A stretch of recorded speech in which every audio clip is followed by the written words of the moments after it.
Assalamualaikum warahmatullahi wabarakatuh teman-teman semua. Terima kasih sudah mengklik video ini dan semoga semua teman-teman dalam kondisi yang sehat walafiat dan dimudahkan terus segala urusan serta dimurahkan rezekinya. Tidak lupa saya doakan semoga dilindungi Allah Subhanahu wa taala dimanapun semua berada. Amin ya rabbal alamin.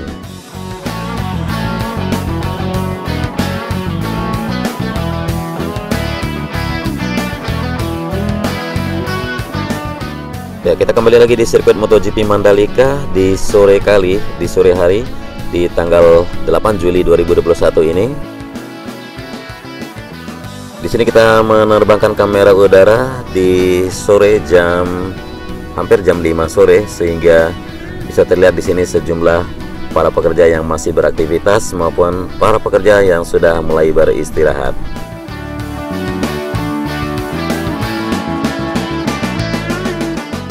Ya, saya coba terbang agak pelan di atas track lane. Jadi kita akan memutari track lane sepanjang 4,31 km di 17 tikungannya sambil memantau bagaimana pencapaian atau progres yang tercapai pada hari ini.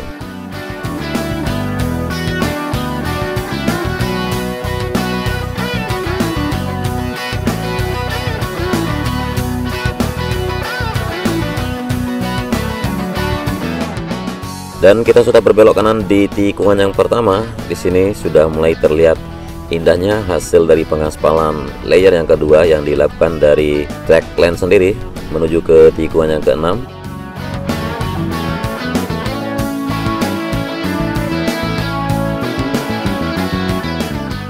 Dan tikungan yang kedua menuju tikungan ketiga sudah bisa kita lihat hasil yang beda atau tekstur yang beda dari aspal lapisan yang pertama dengan yang lapisan yang kedua. Dan di sini di sebelah kanan dari track lane sedang disiapkan untuk penyempurnaan lapisan subbase di atas run of aspal menuju tikungan yang kelima agar segera dilakukan pengaspalan. Ya, adapun pengaspalan yang sudah dilakukan pada hari ini mulai dari tikungan yang kelima sampai melewati tikungan yang keenam. Dan di sini teman-teman semua bisa memperhatikan hasil yang sangat-sangat signifikan dari progres pengaspalan layer yang kedua bahkan sampai ke tikungan yang ketujuh, dan juga penyempurnaan dari lapisan subbase di atas run of aspal di sebelah kiri. Ya, kemarin ada yang komentar kenapa sih kebanyakan run of gravel di sisi kiri dari track lane. Jadi kalau kita perhatikan dengan seksama dari 17 tikungan di sini, ada 11 tikungan yang ke kanan dan ada 6 tikungan yang ke kiri. Oleh karena itu, banyaknya gravel bed itu ada di sisi kiri dari track lane.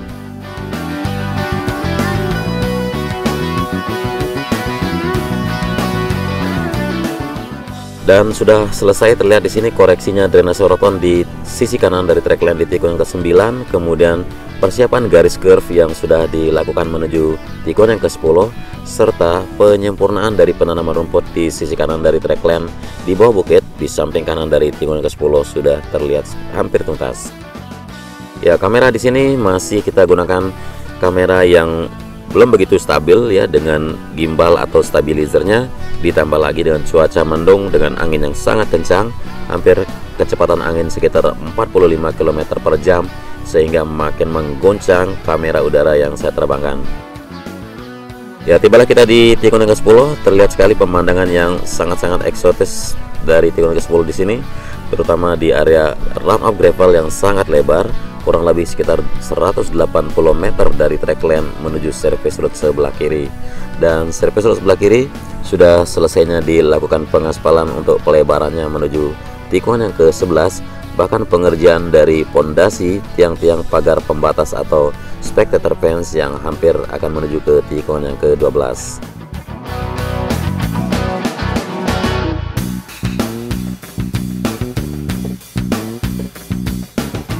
Ya, di sisi kiri dan kanan track lane menuju tikungan yang ke-12 kita melihat sejumlah para pekerja yang masih melakukan koreksi dari drainase roton di pinggir track lane. Ya, koreksi terus dilakukan, pembongkaran pun harus dilakukan bila dibutuhkan sehingga waktu menghamparkan layer yang kedua untuk lapisan aspal tidak ada kesalahan lagi.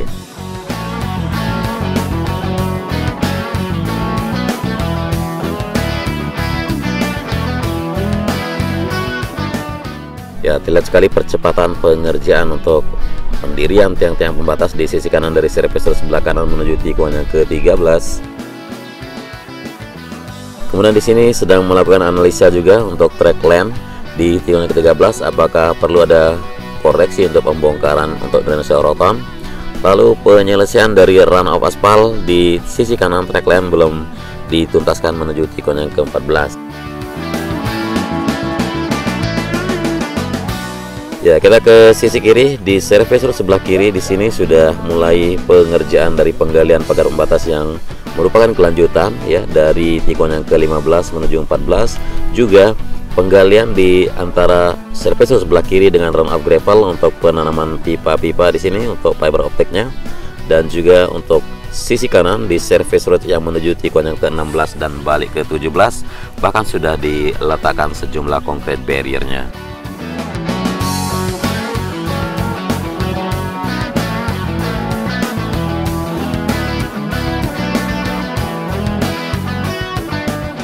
Ya, kurang lebih seperti yang kita tahu, progres dari sirkuit sendiri sudah mencapai 80%. Dan di tikungan ke-16 juga masih belum dilakukan sentuhan pada run off aspal yang ada di sisi kiri dari track length. Ya, sekilas kalau kita melihat subbase-nya sudah sempurna, tinggal melakukan prime coat, namun nanti kita akan pantau lagi apa kelanjutannya.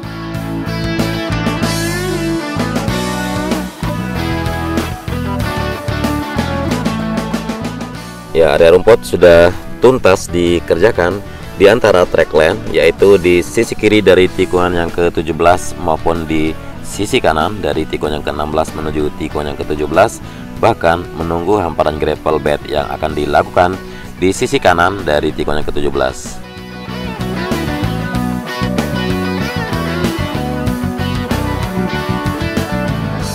Dan sekarang kita sudah melintasi 4,31 km di lintasan sirkuit Mandalika. Dan penghamparan tanah untuk area rumput di sisi kanan dari track length di tikungan ke-14 menuju 16 terus diselesaikan. Sekarang kita akan lanjutkan pantauan ke sisi luarnya.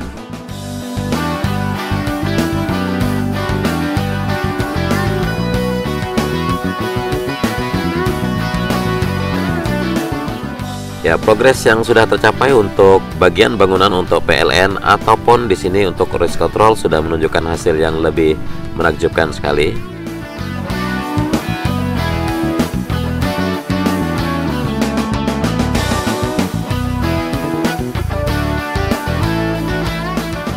Ya, jadi di sini kita tahu PLN mensupport atau melakukan dukungan untuk sirkuit MotoGP Mandalika seperti yang kita pernah bahas di beberapa video sebelumnya.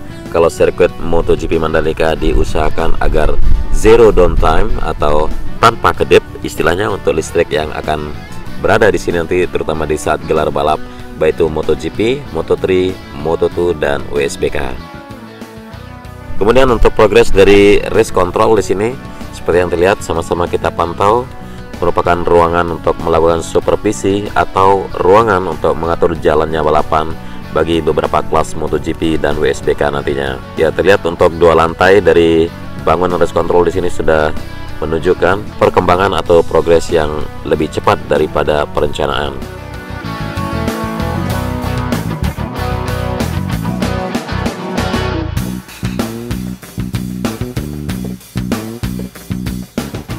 Ya, buat teman-teman yang belum tahu mungkin kenapa race control memiliki ruangan khusus seperti ini dan harus dua lantai dan sebagainya, karena nantinya fasilitas yang ada di dalam race control merupakan satu syarat melakukan homologasi dari sirkuit Mandalika.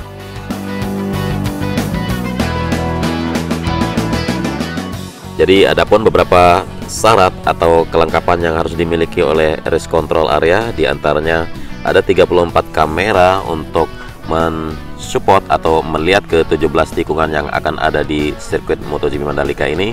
Lalu TV berukuran minimal 42 inci untuk masing-masing kamera untuk memantau. Kemudian ada jaringan telepon, ada wifi. Jaringan telepon sendiri ada jaringan nasional maupun internasional. Selain itu juga ada transponder dan juga nanti di sini ruangan untuk Dorna atau IRTA disiapkan juga. Untuk pondasi podium sudah kita lihat di sini, sudah disiapkan di sisi antara area pedok dengan race control, kemudian lahan yang mana sudah dibeton untuk menjadi convention exhibition maupun hospitality suite, terus dilakukan pembetonan untuk pondasi dasar karena kita tahu bangunan yang akan diletakkan nantinya adalah bangunan modular yang sifatnya sementara atau dibongkar pasang.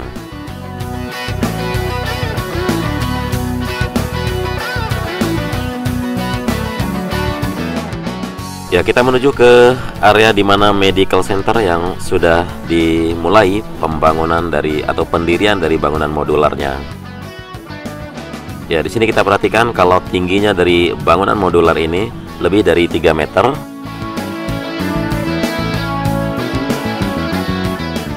Dan seperti yang kita tahu, bangunan modular ini disupport oleh Wika Gedong yang mendirikan, yang membuat di pabrik langsung dengan ukuran yang sudah ditentukan, sehingga di lokasi atau di sirkuit sendiri saat pemasangan seperti ini bisa mengirit waktu sampai 30 bahkan 40% daripada mendirikan bangunan yang permanen. Dan ini pun alasannya supaya sistematis dan bisa mengejar target homologasi, bahkan tidak kita kecolongan lagi untuk jadwal WSBK yang sudah digelar atau dijadwalkan pada akhir tahun ini. Ya, walaupun jam sudah menunjukkan jam 5 sore lewat, namun para pekerja masih mencoba menyelesaikan terus atau akan melanjutkan untuk proses lembur, menuntaskan apa yang bisa dituntaskan, dan insya Allah untuk homologasi sendiri bisa tercapai atau bisa tuntas semua ini.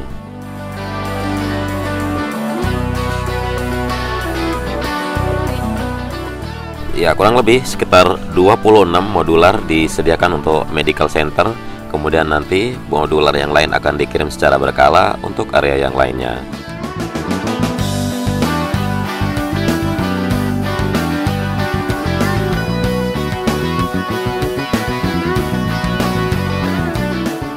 Ya, walaupun sore dan agak mendung di atas sirkuit MotoGP Mandalika, semoga pantauan kita bisa terlihat jelas atau pandangan kita ke semua titik yang kita soroti dan kamera udara di sini masih bisa terpantau. Dan apabila masih terasa kurang begitu terang, silakan di layar tontonan kalian bisa tambahkan pencerahan sedikit.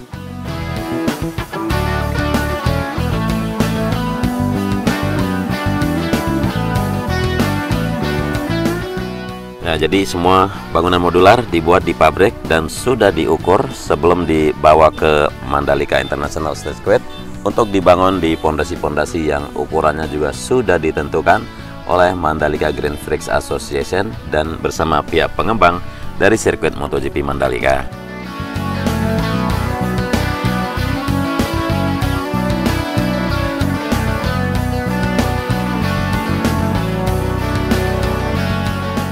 Dan sekarang kita menggeser ke sini, ke area di mana drainase pengendali banjir yang berada di sisi utara dari sirkuit MotoGP, dan sudah peletakan dari box culvert yang jumlah lumayan banyak dan berukuran besar sudah terlihat hampir rapi dan tuntas.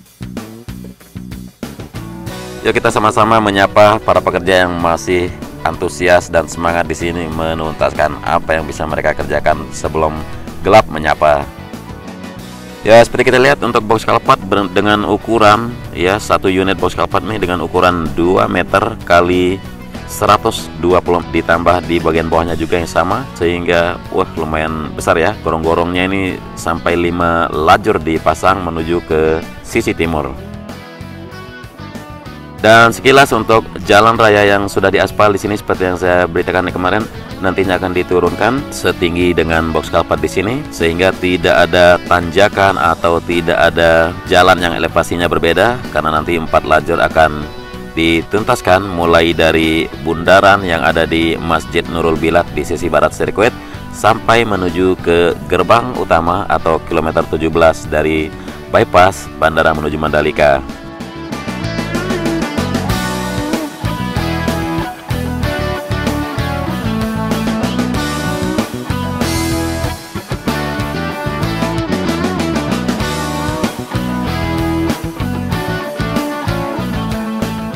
Jadi seperti yang kita tahu, walaupun hanya gelar balap yang akan diselenggarakan di Mandalika ini, namun persiapannya bukan saja lintasan balapannya saja, tetapi semua segmen sangat dipersiapkan.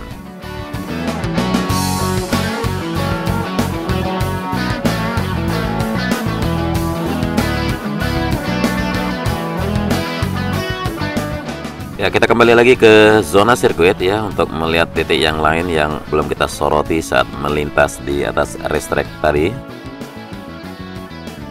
Ya, kita masuk dari entry point menuju tunnel 1. Di sini masih persiapan untuk pembuatan penutup dari bak kontrol bagi sistem drainase yang ada di bawah tunnel sini. Dan para pekerja masih mengerjakannya walaupun sudah sore, bahkan akan dilanjutkan di saat lembur nanti. Seperti yang kita lihat, beberapa titik lampu sudah standby untuk dinyalakan nantinya.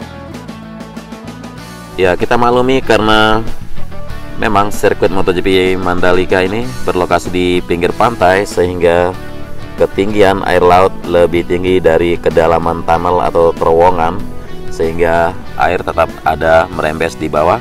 Dan di sini di sisi kanan dari track lane masih track lurus, maksud saya, masih penyelesaian dari bak kontrol yang ada di sisi luar atau zona dalamnya untuk jalur buang dari drainase roton yang ada di track lane sisi kanan.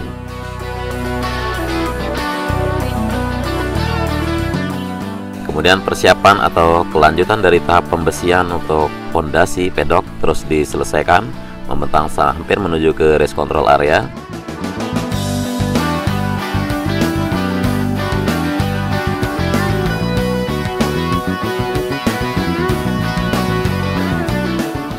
Ya, kita pantau ke zona tengah lagi ya melalui tunnel 1 di sini.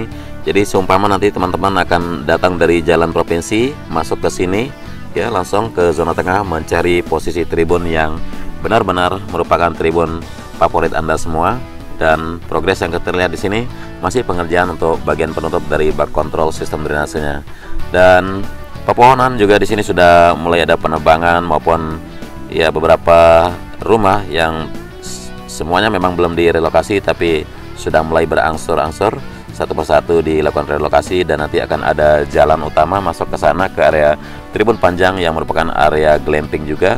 Lalu jalan juga masuk ke sini ke zona tengah atau ke bagian central stage yang ada di tengah-tengahnya sirkuit MotoGP Mandalika. Ya, progres yang kita lihat pada ya sejauh ini masih pembuatan kaplingan atau jalan-jalan koneksi di dalam zona tengah. Dan mau berbagi juga sedikit informasi kalau semua tikungan yang ada di Mandalika nanti terkonek langsung menuju ke Central Stage sebagai jalur evakuasi dari pembalap yang terpental.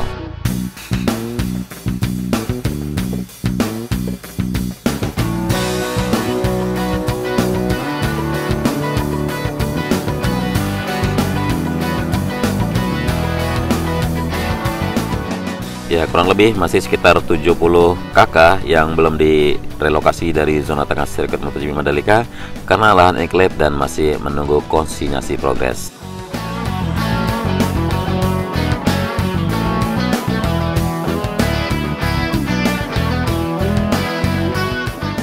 Ya, seperti inilah nanti akan ada jalan besar atau semacam bundaran besar di tengah-tengah sini dan terkonek ke arah setiap tikungan yang ada di sirkuit MotoGP Mandalika sebagai jalur evakuasi dan juga merupakan jalur kaplingan bagi hotel-hotel atau resort yang akan berdiri nanti di tengah-tengah zona sirkuit ini. Ya, ada rumor sekitar 11 hotel besar yang akan dibangun di sini ya di luar Hotel Pullman, namun pembangunannya masih terkendala karena Covid dan sebagainya, sehingga kaplingannya disiapkan dahulu, barulah bisa desainer atau arsitek mengunjungi Mandalika nantinya. Ya, kemungkinan 1 atau 2 kali gelaran balap MotoGP baru kita bisa melihat progres dari pembangunan hotel ataupun resort yang ada di sini nantinya.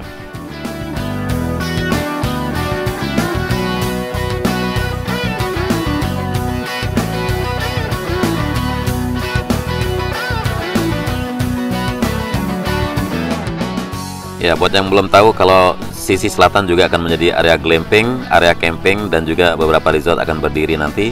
Dan hampir sama dengan konsep dari setiap tikungan yang ada dari sirkuit MotoGP Mandalika akan terbentuk jalan keluar ke bagian sisi selatan sirkuit MotoGP ini sebagai jalur coupling juga.